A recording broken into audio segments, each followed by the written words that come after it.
అందరికీ నమస్కారం. మేము చేసే వీడియోస్ గనుక మీకు నచ్చినట్లయితే తప్పకుండా మా వీడియోస్‌ని లైక్ చేయండి, షేర్ చేయండి. మా ఛానెల్‌ను తప్పకుండా సబ్స్క్రైబ్ చేసుకోండి.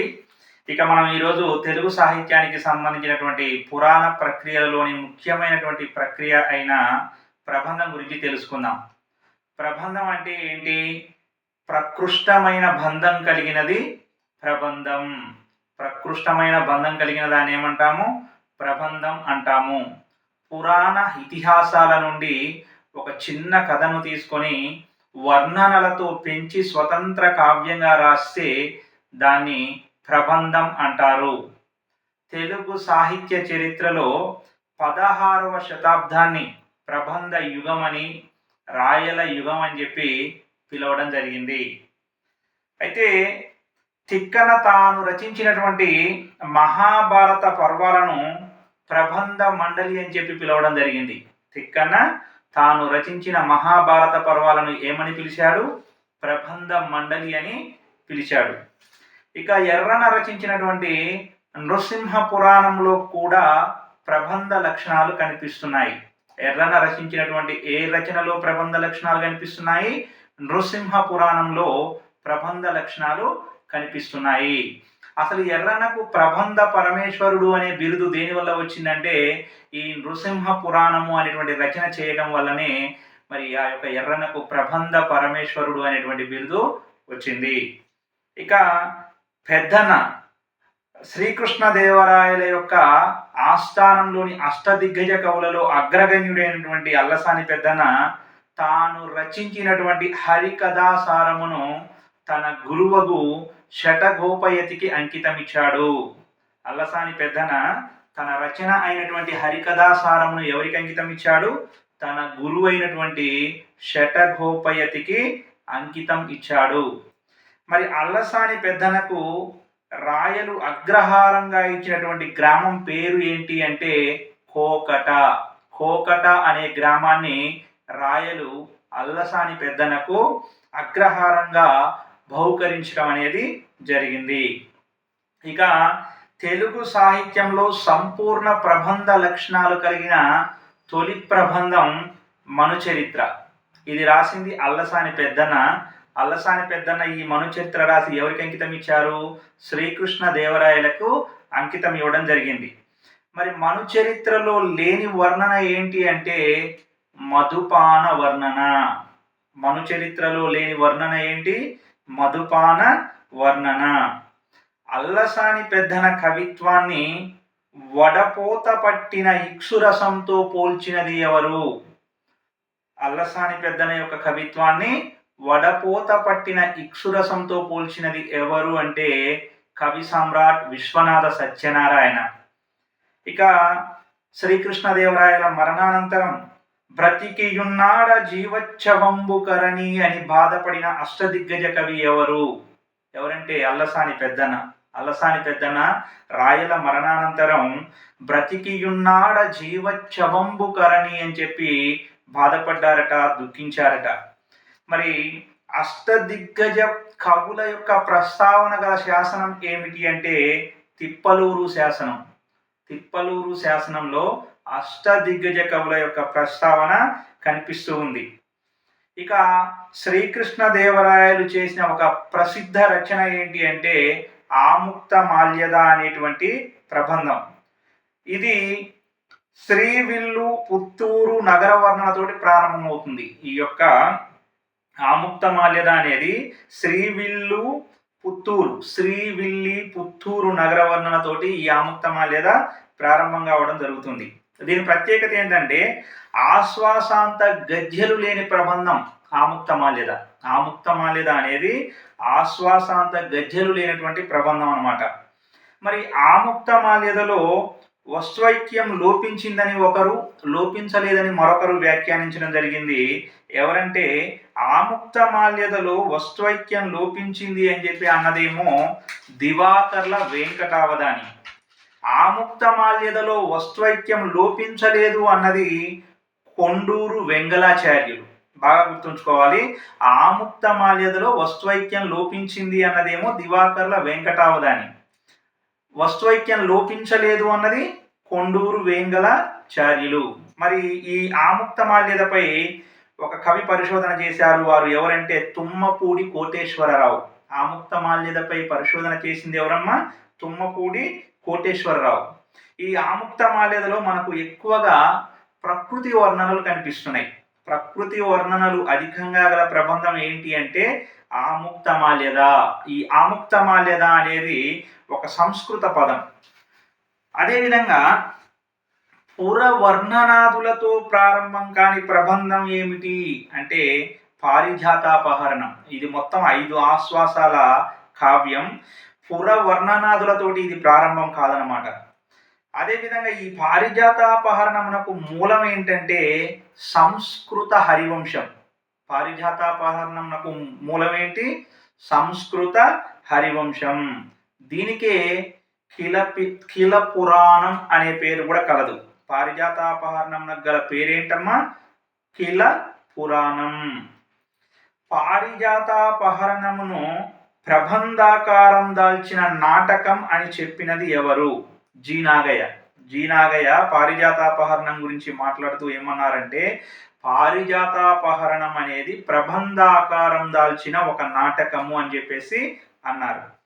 మరి ఇంతకీ ఈ పారిజాతాపహరణంలోని ప్రధాన రసం ఏంటంటే శృంగార రసం. పారిజాతాపహరణంలో లేని వర్ణన ఏంటి అంటే పురవర్ణన. ఈ పారిజాతాపహరణము అనేది పురవర్ణనతో ప్రారంభం కాదు. అదేవిధంగా అసలు ఈ ప్రబంధంలో పురవర్ణనే లేదు. ఇక చక్కని కుటుంబ కథా చిత్రంగా ప్రశంసించదగిన ప్రబంధం ఏదన్నా కూడా పారిజాతాపహరణమే. ఇది చక్కని కుటుంబ కథా చిత్రంగా ప్రశంసించదగినటువంటి ప్రబంధం అంట. మరి పూర్వకవి స్తుతి చేయని ప్రబంధ కవి ఎవరు అంటే దూర్జటి. పూర్వకవి స్తుతి చేయని ప్రబంధ కవి ఎవరు? దూర్జటి. తెనాలి రామకృష్ణుడికి గల బిరుదు ఏంటంటే కుమార భారతి. కుమార భారతి అనే అష్టదిగ్గజ కుమార భారతి అనే బిరుదు కల అష్టదిగ్గజ కవి ఎవరు అంటే తెనాలి రామకృష్ణుడు. తెనాలి రామకృష్ణుడు ఇంటి పేరేమో గార్లపాటి, తల్లిదండ్రుల పేర్లు రామయ్య, లక్ష్మమ్మ. మరి తెనాలి రామకృష్ణుడి యొక్క తొలి గురువు పాలగుమ్మి ఏలేశ్వరుడు. తెనాలి రామకృష్ణుడి యొక్క తొలి గురువు ఎవరు? పాలగుమ్మి ఏలేశ్వరుడు. తెనాలి రామకృష్ణుడి యొక్క మరొక గురువు బట్టరు చిక్కాచార్యుడు. తెనాలి రామకృష్ణుడి తొలి గురువేమో పాలగుమ్మి ఏలేశ్వరుడు, మరో గురువు ఎవరు అంటే బట్టరు చిక్కాచార్యుడు. ఇక మనం ప్రబంధం గురించి మాట్లాడుకుంటున్నాం కదా. అసలు ఈ ప్రబంధం అనే శబ్దాన్ని తెలుగులో మొట్టమొదట ప్రయోగించిన కవి ఎవరు అంటే నన్నెచోడుడు. నన్నెచోడుడు తన కుమార సంభవంలో ప్రబంధం అనేటువంటి శబ్దాన్ని తొలిసారిగా ప్రయోగించడం అనేది జరిగింది.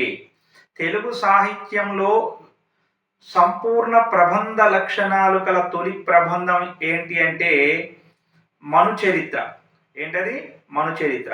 మరి చివరి ప్రబంధం ఏంటి అంటే విజయ విలాసం. దీన్ని చేమకూర వెంకట కవి రచించడం జరిగింది. ఈ మనుచరిత్రను అల్లసాని పెద్దన ఎవరికి అంకితం ఇచ్చారని చెప్పుకున్నాము? శ్రీకృష్ణ దేవరాయలకు అంకితం ఇవ్వడం అనేది జరిగింది. మనుచరిత్రకు గల మరో పేరు ఏంటంటే స్వారోచిష మను సంభవం. మనుచరిత్రకు గల మరో పేరేంటి? స్వారోచిష మను సంభవం. పెద్దనవలె కవిత చెప్పిన పెద్దనవలె అని పెద్దన కవిత్వాన్ని ప్రశంసించిన కవి ఎవరు అంటే కవి చౌడప్ప. పెద్దనవలె కవిత చెప్పిన పెద్దనవలె అని పెద్దన కవిత్వాన్ని ప్రశంసించిన కవి ఎవరు అంటే బాగా గుర్తుంచుకోండి, కవి చౌడప్ప. ప్రబంధాలపై పరిశోధన చేసి ఆంధ్ర ప్రబంధాలు అవతరణ వికాసము అనే పరిశోధనా గ్రంథం రాసింది ఎవరు అంటే కేవిఆర్ నరసింహం. ప్రబంధాలపై పరిశోధన చేసి ఆంధ్ర ప్రబంధాలు అవతరణ వికాసము అనేటువంటి పరిశోధనా గ్రంథం రాసినటువంటి వారు కేవిఆర్ నరసింహం.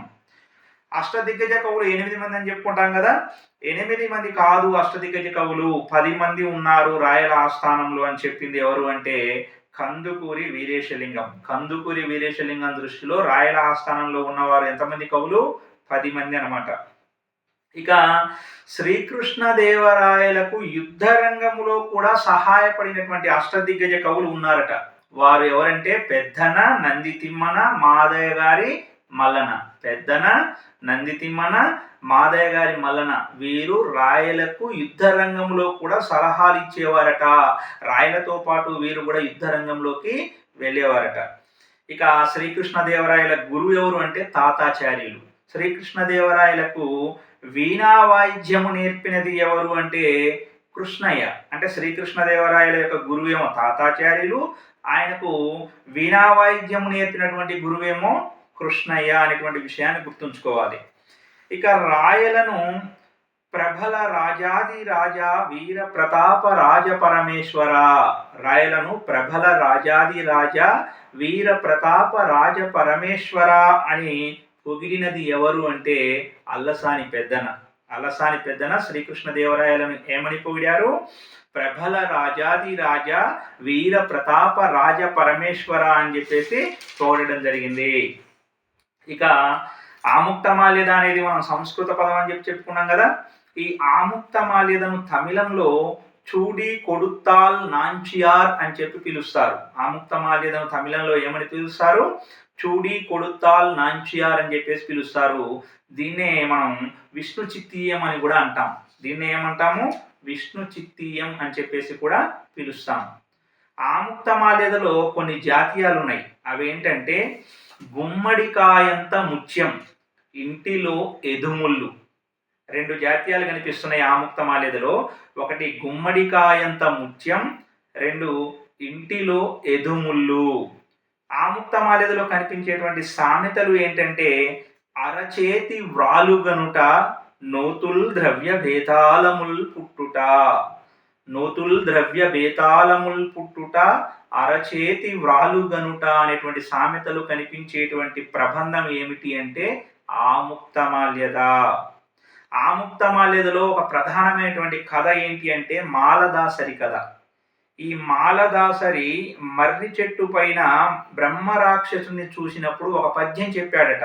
ఆ పద్యం ఏంటంటే కాంచన్ వైష్ణవుడర్ధయోజన డాష్ డాష్ డాష్. కాంచన్ వైష్ణవుడర్ధయోజన అనేటువంటి ప్రసిద్ధ పద్యం ఎక్కడ కలదు అంటే ఆముక్తమాల్యదలోని మాలదాసరి కథలో కలదు అనేటువంటి విషయాన్ని గుర్తుపెట్టుకోవాలి. రాయలు ఒక పోర్చుగీస్ పదం వాడాడట, అది బాతు. బాతు అనేటువంటి పోర్చుగీస్ పదాన్ని వాడింది ఎవరంటే శ్రీకృష్ణదేవరాయలు. ఇక ఈ ఆముక్తమాల్యదకు శ్రీకృష్ణదేవరాయలు రాసినటువంటి ఆముక్తమాల్యదకు అనేక వ్యాఖ్యానాలు వచ్చినాయి. అందులో కొన్ని వ్యాఖ్యానాలను మనం గుర్తు చేసుకునేటువంటి ప్రయత్నం చేస్తే ఆముక్తమాల్యదకు సంజీవని అనే పేరుతోటి వ్యాఖ్యానం రాసింది ఎవరు అంటే వేదం వెంకటరాయ శాస్త్రి. రుచి అనే పేరుతోటి వ్యాఖ్యానం రాసింది చెదలవాడ సీతారామ శాస్త్రి. తాత్పర్య బోధిని అనే పేరుతోటి ఆముక్తమాల్యదకు వ్యాఖ్యానం రాసింది గుడిపాటి వెంకట కవి. ఆముక్తమాల్యదకు సంజీవని అనే పేరుతోటి వ్యాఖ్యానం రాసిందేమో వేదం వెంకటరాయ శాస్త్రి. రుచి అనే పేరుతో వ్యాఖ్యానం రాసిందేమో చెదలవాడ సీతారామ శాస్త్రి. తాత్పర్య బోధిని అనేటువంటి పేరుతోటి వ్యాఖ్యానం రాసింది గుడిపాటి వెంకట కవి. చాలా ముఖ్యమైనటువంటి ప్రశ్నలు ఇవి, గుర్తుంచుకోవాల్సినటువంటి అవసరం ఎంతైనా ఉంటుంది. ఇక అల్లసాని పెద్దనను ఆంధ్ర కవితా పితామహుడు అని చెప్పేసి కీర్తించినది పొగిడినది ఎవరు అంటే శ్రీకృష్ణదేవరాయలు. అయితే ఈ అల్లసాని పెద్దన కంటే పూర్వమే మన తెలుగు సాహిత్యంలో ఆంధ్ర కవితా పితామహుడు అనేటువంటి బిరుదు గల కవులు కనిపిస్తూ ఉన్నారు. వారు శివదేవయ్య, కొరవి భీమకవి. కొరవి భీమకవి, శివదేవయ్యలకు అల్లసాని పెద్దన కంటే ముందే ఆంధ్ర కవితా పితామహుడు అనేటువంటి బిరుదు కలదట. ఆ తర్వాత మరి అల్లసాని పెద్దన తర్వాత కూడా ఈ ఆంధ్ర కవిత పితామహుడు అనేటువంటి బిరుదు పొందినటువంటి ఒక కవి మనకు కనిపిస్తూ ఉన్నారు. వారు ఉప్ప గుంటూరు వెంకట కవి. అల్లసాని పెద్దన తర్వాత ఆంధ్ర కవిత పితామహుడు అనేటువంటి బిరుదు పొందిన కవి ఎవరు అంటే ఉప్ప గుంటూరు వెంకట కవి. అల్లసాని పెద్దన కంటే ముందు ఆంధ్ర కవిత పితామహుడు అనే బిరుదు పొందిన కవులు ఎవరు అంటే కొరవి భీమకవి, శివదేవయ్య. చాలా ఇంపార్టెంట్ ప్రశ్నలు ఇవి. ఇక ఎమితిని సెప్పితివి కప్పితం భ్రమపడి యమవశనిషి. ఎమితిని సెప్పితివి కప్పితం భ్రమపడి యమవశనిషి అనే పద్యం రెండు గ్రంథాల్లో కనిపిస్తుంది, రెండు ప్రబంధాల్లో కనిపిస్తుంది. ఈ పద్యము ఆముక్తమాల్యదలోను మను చరిత్రలోను రెండింటిలోనూ కనిపిస్తుంది. దీనిని ఆధారంగా చేసుకొని కొంతమంది సాహితీవేత్తలు ఏమంటారంటే, ఇది మను చరిత్రలో కూడా కనిపిస్తుంది కాబట్టి ఈ పద్యం ఆముక్తమాల్యదలో కూడా కనిపిస్తుంది కాబట్టి బహుశా అల్లసాని పెద్దన్నే శ్రీకృష్ణదేవరాయల పేరు మీద ఆముక్తమాల్యదను రచించి ఉండవచ్చు అని చెప్పేసి కొంతమంది సాహితీవేత్తలు చెప్తూ ఉన్నారు. ఏంటా పద్యం ఏంటి? ఎమితిని సెపితివి కపితం భ్రమపడి యమ వశనిషి అనేటువంటి పద్యం. ఇక ఇంతకుముందే మనం చెప్పుకున్నాం కదా, నృసింహ పురాణం రాయడం వల్లనే ఎర్రన్నకు ప్రబంధ పరమేశ్వరుడు అనేటువంటి బిరుదు వచ్చింది. ఇది కూడా మనం గమనించాల్సినటువంటి విషయం. ఇక ఎక్కడి రాజ్య వైభవము లెక్కడి భోగము లేటి సంభ్రమం అనేటువంటి ఒక ప్రసిద్ధ పద్యం మనకు ఆముక్తమాల్యదలోని మత్స్యధ్వజుని వృత్తాంతంలో కనిపిస్తుంది. ఆముక్తమాల్యదలోని మత్స్యధ్వజుని వృత్తాంతంలో కనిపించేటువంటి ఒక ప్రసిద్ధ పద్యం ఏంటి అంటే, ఎక్కడి రాజ్య వైభవము లెక్కడి భోగము లేటి సంభ్రమం అనేటువంటి పద్యం. ఇక ఆముక్తమాల్యద గురించి మాట్లాడుకుంటున్నాం కదా, ఇందులో ఉన్న ఆశ్వాసాల సంఖ్య ఎంత అంటే 7. ఆముక్తమాల్యదలో ఉన్నటువంటి ఆశ్వాసాల సంఖ్య 7. ఇది వెంకటేశ్వర స్వామికి అంకితం చేయబడ్డది. ఒకసారట శ్రీకాకుళాంధ్ర మహావిష్ణువు రాయలకు కలలో కనిపించి ఒక ప్రబంధం రాయమని అడగగా శ్రీకృష్ణదేవరాయలు ఆముక్తమాల్యదను రాసి వెంకటేశ్వర స్వామికి అంకితం ఇచ్చారట. గుర్తుంచుకోండి. మరి అల్లసాని పెద్దన యొక్క ప్రముఖ రచన మను చరిత్ర, దానికే స్వారోచిస మను సంభవం అనే పేరు ఉందని చెప్పుకున్నాం కదా. ఈ మను చరిత్రలో ఉన్న ఆశ్వాసాల సంఖ్య 6, పద్యాల సంఖ్య 800. మను చరిత్రలో 800 పద్యాలు ఉన్నాయి, 6 ఆశ్వాసాలు ఉన్నాయి అనేటువంటి విషయాన్ని కూడా మనం అంతా గుర్తుంచుకోవాల్సినటువంటి అవసరం ఉంది. ఇక ప్రబంధం అనగానే అష్టాదశ వర్ణనలు ఉండాలని చెప్పుకుంటాం కదా. మరి అష్టాదశ వర్ణనలతో పాటు ప్రబంధానికి ఉండాల్సినటువంటి మరొక ప్రధాన లక్షణం ఏంటంటే వస్తుఐక్యత. ప్రబంధానికి ఉండాల్సినటువంటి ప్రధాన లక్షణాలు ఏంటి అంటే, 1 వస్తుఐక్యత, 2 అష్టాదశ వర్ణనలు. ఇక అంతకుముందే నేను చెప్పాను కదా, అల్లసాని పెద్దనను ఆంధ్ర కవితా పితామహుడు అని చెప్పేసి రాయలు కీర్తించారని. ఎలా కీర్తించారంటే, హితుడవు చతుర కళా నిధుడవు శిరీష కుసుమ కోమల మనోహరంగా రచన చేయగల ఆంధ్ర కవితా పితామహుడవు అని శ్రీకృష్ణదేవరాయలు అల్లసాని పెద్దనను ఆంధ్ర కవితా పితామహుడు అని చెప్పేసి పొగిడారట. మరి శ్రీకృష్ణదేవరాయల ఆస్థానంలో అష్టదిగ్గజ కవులు ఉన్నారు అని చెప్పుకున్నాం కదా. ఎవరు వారు అంటే, అల్లసాని పెద్దన, నంది తిమ్మన, మాదయ్య గారి మల్లన, అయ్యలరాజు రామభద్రుడు, దూర్జటి, తెనాలి రామకృష్ణుడు, పింగళి సూరన, రామరాజభూషణుడు. రామరాజభూషణుడినే భట్టుమూర్తి అని చెప్పి పిలుస్తాం. వీళ్ళ పేర్లు గుర్తుంచుకోవాలంటే ఒక కోడు: అనమ అయ్య దూతే పిరా. అనమ అయ్య దూతే పిరా. ఆ అంటే అల్లసాని పెద్దన్న, నా అంటే నంది తిమ్మన్న, మా అంటే మాదయ్య గారి మల్లన, అయ్య అంటే అయ్యలరాజు రామభద్రుడు, దు అంటే దూర్జటి, తే అంటే తెనాలి రామకృష్ణుడు, పి అంటే పింగళి సూరన, మరి రా అంటే రామరాజ భూషణుడు.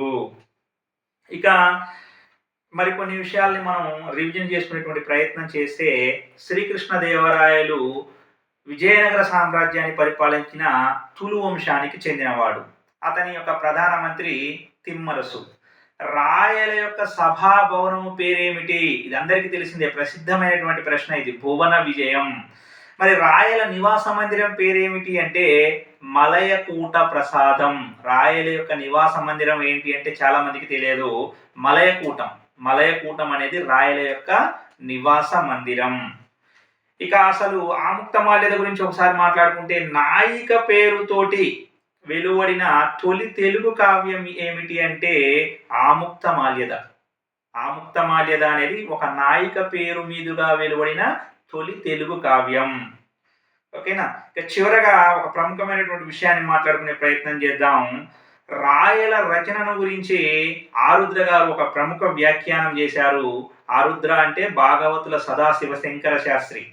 ఏం చేశారు వారు వ్యాఖ్యానం అంటే, రాయల వారి పద్యాలు కొన్ని సాతాలించిన ఇనుప గుగ్గిళ్ళు, మరికొన్ని బొంత అరటిపళ్ళు, అలంకారాలు చక్రవర్తి ధరించవలసిన భూషణాలలాగా బోలెడంత నగిషీతో ఉంటాయి. వ్యర్థ పదాల్ని పరిహరించి పద్యాలకు బిగువు కలిగించడంలో రాయలు నేర్పరి అని చెప్పి ఆరుద్ర శ్రీకృష్ణదేవరాయల యొక్క రచనను ప్రశంసించారట. మళ్ళీ ఒకసారి వినండి. రాయల వారి పద్యాలు కొన్ని సాతాలించిన ఇనుప గుగ్గిళ్ళు, మరికొన్ని బొంత అరటి పళ్ళు. వారు ఉపయోగించిన అలంకారాలు చక్రవర్తి ధరించవలసిన భూషణాలలాగా బోలెడంత నగిషీతో ఉంటాయి. వ్యర్థ పదాల్ని పరిహరించి పద్యాలకు బిగువు కలిగించడంలో రాయలు నేర్పరి అని చెప్పి ఆరుద్ర గారు రాయల యొక్క రచనను గురించి వ్యాఖ్యానం చేయడం అనేది జరిగింది. ఇక శ్రీకృష్ణదేవరాయల యొక్క బిరుదుల విషయానికి వస్తే ఆంధ్రభోజుడు, సాహితీ సమరాంగణ సార్వభౌముడు, మూరు రాయర గండడు, యవన రాజ్య స్థాపనాచార్య, కవితా ప్రావీణ్య ఫనీష అనేటువంటి బిరుదులు రాయల వారికి కలవు అనేటువంటి విషయాన్ని కూడా గుర్తుంచుకోవాలి. ఏంటి శ్రీకృష్ణదేవరాయల యొక్క బిరుదులు? ఆంధ్రభోజుడు, సాహితీ సమరాంగణ సార్వభౌముడు,